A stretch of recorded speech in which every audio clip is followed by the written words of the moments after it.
Local shares are off to a positive start with the ASX 200 currently up about 35 points or 0.6%, back over the 6,000 point mark. It was a strong lead from global markets over the weekend. In the US, we saw better than expected US employment data boosting US markets, and we also heard from President Trump that the US-North Korean summit was back on to be held in Singapore in about a week and a half time.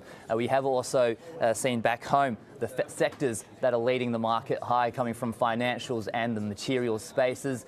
Basically among the financials, all the big four banks are higher, NAB and CBA the best, climbing about 1% each. We've also seen among the mining sectors, BHP, Rio and South 32, the big miners, all up between 1 and 2%, boosted by stronger base metal prices in weekend trade.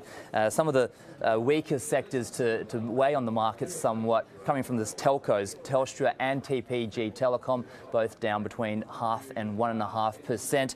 We've seen utilities weighing as well. AGL is down about 4% on a broker downgrade this morning. In some company news, Bubs Australia is currently up about 7%. It announced this morning that it has signed a deal with a Chinese e-commerce platform, and it's expecting that deal will actually double its revenue what it's currently on.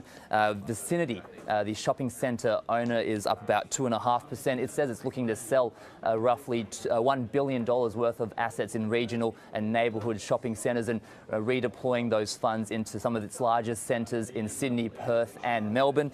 And finally, Kogan has also mentioned that it's looking to get into the supply business and looking to sell white goods and built-in kitchen appliances from its website by the end of 2018. Kogan shares are up 3%. This will certainly encroach in the space of traditional retailers such as JB Hi-Fi, Harvey Norman and Myer, which those three particular retailers are down between 1 and 3% today.